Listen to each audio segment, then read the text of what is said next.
Chief, mate, I appreciate your time. All good. Thanks for having me on. Oh, it's cool. Like, you're helping folks get a little bit better at fitness, skills, nutrition, just trying to move around the body a little bit. And I think yeah, your approach is quite funky. I like it a lot. Funky. No one said that before. What made you choose funky? Oh, it's different. It's quirky. I like quirkiness. It's different. Quirky's good. I'll take You, quirky. it's like you've got your own lane and you're carving out a new path. A lot of people go, "Oh, I'm a PT, or I'm going to sell, skinny teas, or I'm going to go do this, that, and the other," right? And you're like, okay, cool. Like that's been done, man. And it's like, no, And no, it's I'm going to add, boring. and it's boring as shit. Yeah. I mean, but that's just us. Like Yeah. you put a little bit of personality behind it. And I find that funky. Like I said, I find it's cool. It's real cool to Good. see. What got you I into like it? funky. Oh, what got me into it? Well, I'd kind of always wanted to be in the health space.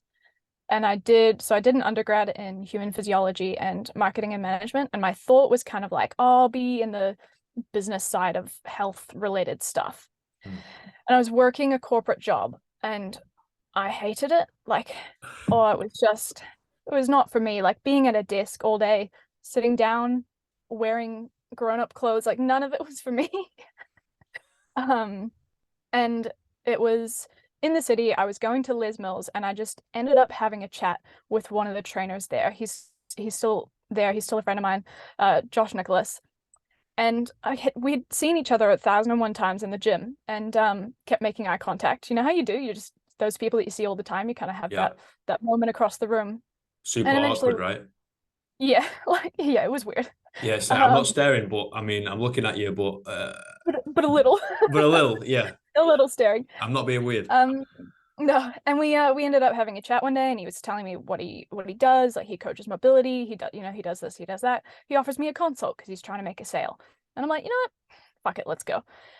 And I think that was the first time I had spent any time with a PT, and what he took me through in that session was so different to what I thought of a PT doing. Like in my mind, a PT was just someone who, a person who yells at people and makes them do burpees and goblet squats. Like that was the extent of my Yeah. understanding of a coach. And even looking back at my gymnastic coaches from my youth, it was very one way was how to do things. And I think his that one session just changed my mind. I was like, wow, this is a thing. This is cool. So I hired him and worked with him for a few months and hated my job enough that I signed up for PT school. Like a Wow. couple months later, decided I was going to do it as a side hustle. A few months into PT school, it was no longer going to be a side hustle. It was like no, I'm ditching the corporate BS that I don't believe in and find a new way. Wow. I love this umbrella of health, well-being, and fitness, right? Because I see it as like the foundation of I guess society. We're all bound to this physical thing, so we're probably going to have to look after it. But I find it quite ironic and quite funny at the same time. It's usually the renegades that work within it, right? It's either somebody that can't get into corporate in the first place. That's myself, or somebody that goes into corporate and thinks, actually, this really ain't fucking for me. I can't do this. And obviously that's yourself. And then you're like, well, let's go do this weird thing where we get to go wear leggings and trackies to the gym. We work unsociable hours, but we can swear at work and just get to help some folk and really get to know them and build connections, right? And it's quite funny how you might spend what first 26 years of your life getting all these degrees and qualifications. You go sit in an office and you go do your thing, right? And then those ones that maybe drop out at 16, 18, find a bit of a weird, funky path. We'll use that word again. They're the ones that usually are holding down the fort of like, yeah, well, let's get off statins. Let's maybe work on some food. Maybe we move around a little bit more, guys. That's probably wise. Yeah. And I think looking at the friends who stayed in corporate or who chased those high flying jobs, like I'm so much happier. I have so Yeah, much more freedom. Like, we both know there are downsides to this job, but yeah, I wouldn't trade it for the world. yeah, 100%. You know, we would we'd be lying to ourselves and everybody else saying that we don't contemplate what it would be like on the other side. You know, everybody's like, is the grass greener? You know, Mm. it's greener where you water it, right? You know, it's not necessarily going to be greener on the other side just because you get a salary or just because 9 o'clock, 5 o'clock, go home. You know, usually you start turning to other things to get you through that. And, you know, whether that's a vice or not, like it's something that usually has a negative impact, you know, and then ask yourself the question when you're deep in that session with, you know, maybe the sixth person that you've seen today or the sixth class that you've seen today. I was like, are you actually having fun? I was like, you look around, these smiles on people's faces. It's like, I'm fucking tired, but yeah, man, this is cool as shit. But it's good. It's It really good. it lights you up, right? Like you might go home and be drained. However, you're just like, fuck, I was able to touch 100 people's lives today, you know, 5 people's lives today. It doesn't matter about the number, but you've been able to impact people rather than like, oh, I need this fucking account on my desk. You know, I need the numbers crunching. It's just like Chandler out of Friends, right? Like you go to an office and you sit down, but nobody really knows what you do for a living. Yeah. Yeah. I think there's a lot of those. Yeah. Yeah, I mean, that's how I look at corporate anyway. I was like, what the fuck do you guys do? The second someone says they're a consultant, I'm like, Yeah, I don't no get one. it. I mean, it's over my head, guys, but that's most things anyway. I'll stick to the barbells, you know. Well, Pick things up, put yeah, yeah, and weightlifting is even better because we don't even have to put them down. Just throw throw them down. drop that bad boy, you know. Just gonna pick it up. So then, how did you specialize into the, you know, a little bit of mobility, a little bit of gymnastics side, and nutrition? What lit that spark? The mobility stuff was Josh, so that was kind of his space. He did a lot of, do you know functional range conditioning, FRC? No, I don't. Okay, it's worth looking up. Um, he, I think, still almost exclusively uses FRC for mobility coaching, and that was all new to me. So it's a very specific way of training positions of your joints at end range to improve and extend mobility.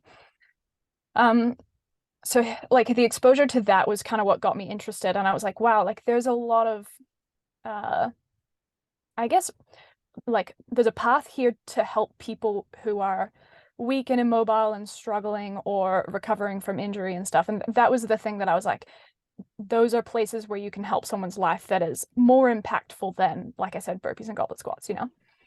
Um, so that was kind of where I started my PT business. Like I actually really focused in on the mobility stuff early on.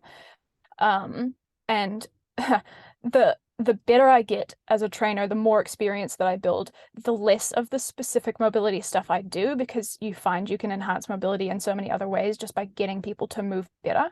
Mm, Um, so I mean, I guess I still coach mobility, and there are some people who I'm like, oof, you still need a little bit more range for a handstand or a snatch or whatever it is. But um, yeah, I think like that was a cool place to start because it gave me the opportunity to play with it when I was at a Globo gym, and people were just kind of like, they'll do whatever their trainer says and there's no real questions, like they're kind of just, they're a lot of people that are happy to pay someone to tell them what to do because they want to put money behind the effort of training as much as the result, if you know what I mean. mm. Mm. So like that was fantastic. I got to learn lots of stuff by doing it in a Globo gym. And then after, was it the second lockdown? I don't know. It was sometime late 2021. I can't remember my timelines. Yeah, that sounds right. I had been doing a little bit of CrossFit. I sort of stumbled my way into CrossFit early 2021. And started doing some weightlifting with Richie Patterson here. And that kind of just got me a little bit more interested in CrossFit. I had been doing some casual gymnastics stuff for myself with my online coach, and found like, wow, there's enough gymnastics and CrossFit. Like this could be a really fun thing to learn to coach. Um, got my CrossFit level 1, started coaching at Functional after having been there as a weightlifter, I guess, for a few months, and started rocking into it and just kind of fell in love with being able to do gymnastics again in a far more relaxed, far more fun capacity. And also, like, I think I was a bad gymnast. I did gymnastics when I was a little kid, and then I went back as a teenager, so I had this really big gap in my knowledge. And I think doing CrossFit, having to kind of reverse engineer those skills, learn them for myself in a very different capacity, is what made me better at coaching, because I think sometimes shitty athletes make good coaches because they have to think about it more, they have to break down the movements, they have to figure out the progressions to get there. And if you're too good at the thing and you're not good at doing that, you won't be as effective at coaching it, because it takes that ability to break it down into its pieces, communicate that, and empathize with the person in front of you that it's not easy. Mm. So, yeah, I don't know. I think all of it was kind of accidental. But I'm loving leaning into the gymnastic stuff. It's been really fun. I think that's a really beautiful point. I think people that don't get it naturally, aren't just this A grade fucking athlete, can just kind of turn their hand to anything. Is going to be pretty stellar. They definitely can empathize with more folk, right? You're just like, well, maybe you're going to be feeling like this, and maybe there's a psychological component, and sometimes we need to, like you said, reverse engineer. And I think that again is a stunning point. That's the way we coach, right? It's like, yeah, whole part whole. Here's the whole movement. How do we partition it? How do we break it down? We just go back to like skill PE, trying to coach, like coaching 101, isn't it? Like, it's not just like, okay, here's a snatch, right? What next, coach? Do it. Yeah. No, dude, like the paying you to break it down, Yeah, introduce what it is, and then all right, now we're gonna focus on this. And it's so small. Forget everything else. You've seen what it is, now you can forget about it. Now we're gonna do this, and then it's breadcrumbs to lead you to Hansel Gretel's house. Exactly. Mate, that's Hopefully cool. with a better outcome. Hopefully. Yeah. Well, I mean, you got some sweets in there. That's true.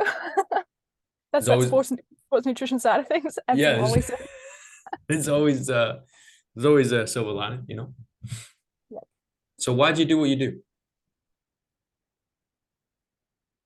I think I love the aha moment for people.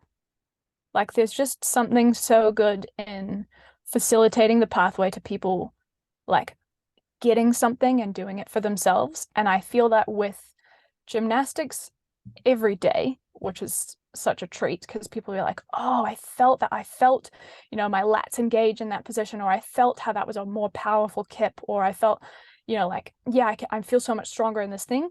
And then you also get it in nutrition. Like, I got a message from a client the other day that was like, I can't believe I'm the person who brings fruit in their handbag to work or to wherever they were going. I was like, yeah, but that's another form of an aha moment of like, yeah, I can do this thing, I can be this person, and it's not that hard. Mm. So it's the getting to watch that aha moment, it's getting to be part of it, and it's also the problem solving piece of being able to look at someone and go like, okay, what are the barriers to you, eating in a way that is more beneficial to you? What's actually getting in the way? How can we overcome that? Are you cognizant of this thing? Do we need to actually unpack where that comes from? And the problem solving that involves for both nutrition and breaking down movements for gymnastics or CrossFit or whatever. I find that fun. And I think that's the stuff that like is undervalued, or that people don't always understand if they're not coaches, is like there is so much more little problem solving here, there, and everywhere than it looks like there is on the surface. And it's fun. It's little puzzles all the time. You gotta be Sherlock Holmes, right? Way dumber, but yes. Yeah, 100%. I would I would agree that's definitely the case for myself. It's just like organic chess, but everybody's moving and constantly changing all the time. The pieces are changing all the time. You're like, what the fuck? The only thing I got is the board. Like, I don't know what's going to show up yet. I keep saying, like, I love creating a lesson plan and then somebody comes in literally 2 minutes before the class starts and says something and it just completely rips it up. And you're like, now you got 60 minutes, coach, fucking figure it out. Yeah.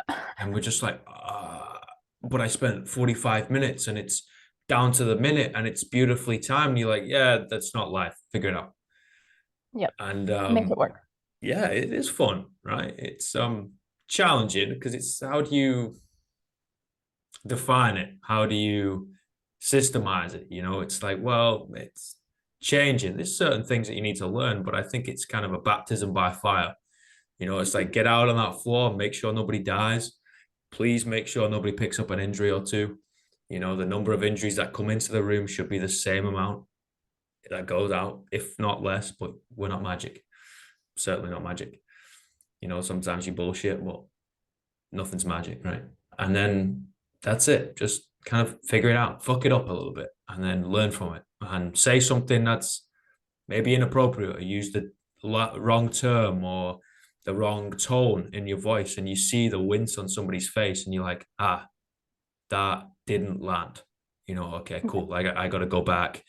I got to pretty much watch film, right? As we would do when we're playing sport. You go back, you watch film, whether it's your film or somebody else's, you do your drills, you put your reps in, you go back again. You know, game day again. We just get game day every single day. Absolutely. It's definitely fun. It's addictive, right? Oh yeah, definitely. How do you manage the obsession though? Oh, I don't. Ask my therapist. I don't know. No, I mean, I think I have spent a lot of this year trying to be better at the work life split thing. I don't switch off particularly easy. You know, even when I am supposed to be in my personal life, I find my brain drifts toward work all the time. It is obsessive, and it's made more obsessive by the fact that we're running our own little business, right? So like your livelihood depends on the fact that you are a bit obsessive about it. So I'm definitely not the face of work-life balance. I wouldn't make an argument for that, but I do think how do I manage the obsession? I don't know. I think just finding ways that you step back and know where you really step back effectively. Like I know that if I go for a walk outside somewhere, I will actually calm down. I will actually separate myself from that thing, getting out in the ocean. Like for me, it's choosing the activities that allow me to do that more easily and making sure that I do them. Not a chore, but being like, come on, bitch, like go do the personal time thing. Don't just keep working because it's easy. I don't know if that's managing the obsession, but it's at least getting out of your head for an hour. Yeah, and it's consciously making a decision, you know, and that's courageous, you know, with somebody that could be a workaholic or it could definitely just right, this is what I'm gonna go do. I'm gonna fucking bury my head in this sand and dig as far down as I can. It's like, yeah, mate, I've been there. And in fact, a lot of the time I still am, you know, and you know, setting ground rules and certain barriers of like, okay, when it's on, it's on. Okay, if you flick that light switch on, let it burn bright, but you got to flick it back off, you know, and give yourself those boundaries rather than somebody else. You know, other people understand. You know, it's like, Yeah. oh, you've left the office. It's like, yeah, they get it, but it's us who needs to get it. You and you, the conversation you got with yourself, right? And the reason why I asked that question with a lot of fellow coaches is I'm still trying to figure that out.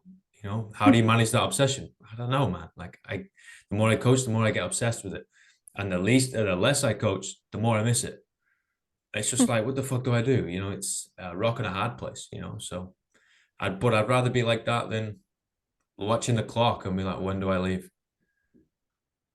Yeah, and I mean, you know, it's not like it's specific to our field. I think there are people who become highly engaged for better or for worse in their job in any field. And I think we all have to find the ways that we manage it the best. And I think much the same way that we encourage our clients to do more of rather than less of, like eat more vegetables rather than eat less chocolate. You know, I think sometimes the going out of your way to do things that are good for you, that force Yeah. you to separate, to dissociate, can be an easier strategy to implement than, don't think about elephants sort of thing. Doesn't work. That's yeah, that's a great point. Added Yeah. in more stuff. Add in stuff, you know, go for a hike, go for a surf, go for a coffee with a friend, like whatever your thing is. For me, I require sunshine. I photosynthesize, I think. So it's got to be outside for me. But You're a plan. those are, I'm basically a plant. But those are the times that I know I wind down. And my partner is different. He likes to make music. He likes to play video games, whatever. Like that's his dissociation, and that's how he focuses on a thing that's not work or that's not study. So I'm not saying it has to be the same for everyone, but I think knowing your thing is helpful. Yeah, finding your thing is definitely powerful as well, right? Like, and being okay with whatever it is. You Yeah. hear a lot of people bastardize, like, I don't know, maybe being introverted and disappearing, or watching Netflix, or playing video games, or writing, or something. It's like, yeah, but if this is legitimately how you're filling back up that cup, do that Yeah. thing till the cows come home, mate. Yeah. Even if your thing is dumb, even if it's watching dog videos on TikTok, like whatever. If it actually relaxes you and actually makes you happy, Mm. do it. You know what I've been getting into recently? I've been What's that? watching knife. I've been watching knife making videos on YouTube. Knife making? Yeah, like like blades, Yeah. and they've made like a home forge in the garage or something, and they've just like a little time lapse. Dude, I can't stop watching them. It's one of those things where I'm like, I don't know why, but this is so fucking satisfying, and I'm like, I want to do it. I want to make a knife. Why not? Why not? I think those algorithms are set up to like glue us to something like that. It's Scary. scary, right? Yeah. It's definitely scary when you're thinking about things, you don't even say it, but you've just been thinking about it for a couple of days, and the next thing you know, it comes up as like a recommended video or a recommended holiday or something. You're like, wait, hold on a minute. Somebody in my brain. A little, Exciting. yeah, it is, but that's why I like nature. Get out to nature. No technology can get you. No cell service. In fact, don't even take your bloody phone. You're gonna be all right. And if you're not all right, well, then you're not all right. Then it's too late. Yeah, whatever. It's okay. There's enough of us. So if one of us goes missing, you'll be okay, guys. Just go sit on the beach without your phone. Go for a walk without it. It is scary and concerning how much anxiety we get when we don't have this thing close to us. Yeah. So we don't need to be that connected to everything all the time. We don't even need to be that connected to the people that we see most of the time. Our family and maybe a significant other or whatever. We don't need to be at an arm's distance from them all the time. Have something to talk about. I don't need to flick them a text and be like, "Oh, I just made a coffee." So they don't need to know.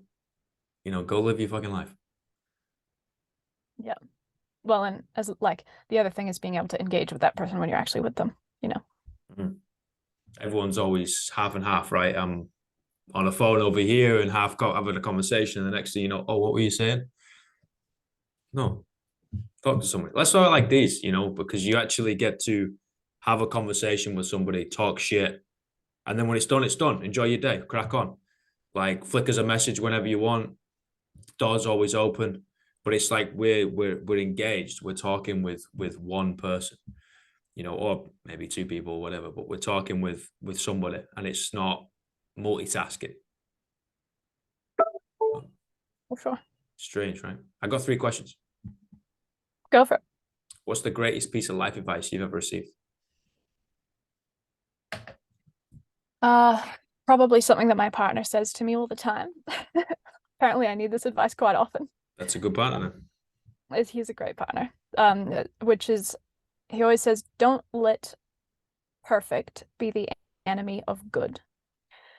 And that's the anti-perfectionism, you know, make sure you can finish the thing instead of trying to continue tweaking, give it the 80% that it deserves, because to get it to 90% is double the time.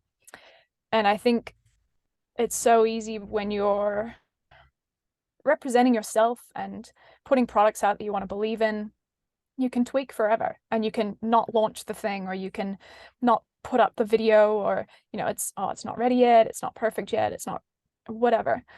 And he will often turn to me and be like, really, do you need to invest this much time into this thing?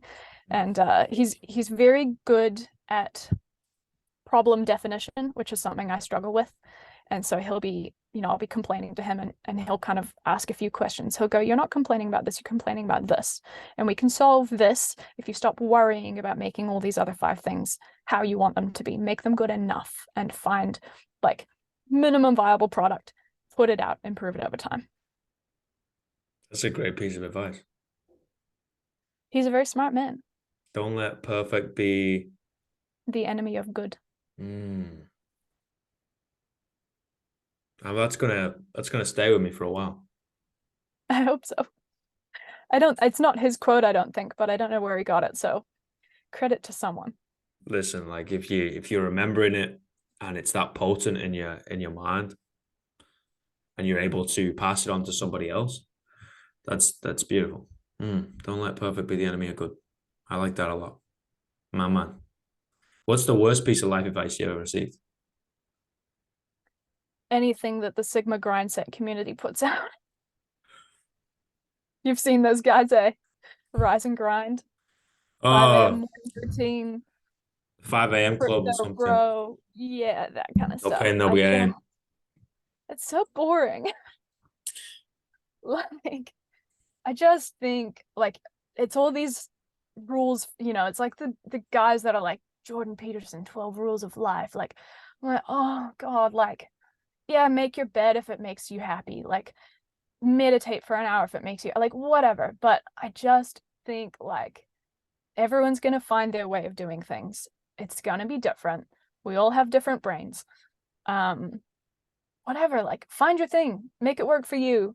Stop trying to like hack someone else's morning routine and see if a cold bath is the reason you get up in the morning. Like, find what gets you up, not Jordan Peterson or someone else. Like, come on.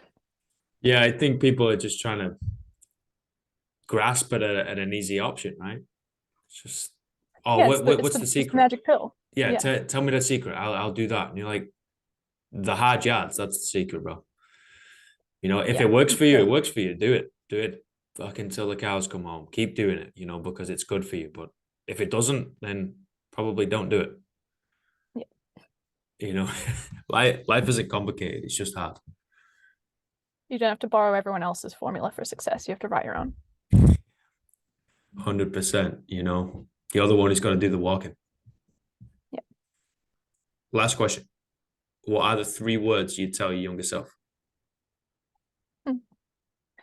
Have more fun. I know I talk about this sometimes on social, so I don't know how much you're across it, but like a lot of my life was devoted to eating disorder earlier in my like late teens, early 20s. I fucking put way too much work in at uni for the outcomes that I got. Like I was an A- student, but I worked twice the time that the other people did to get those A-. Like, I have ADHD. I'm like medium smart, not smart.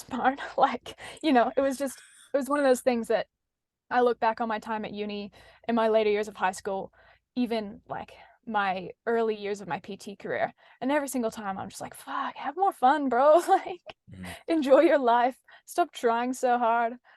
And I don't regret those things. Like I'm very happy with where I am now. But I think the older I get, the more I'm like, well, there's only one life, blah, blah, blah. Like, actually being more present in the moment, choosing to have the coffee with a friend, go for a walk in the sun because it's sunny.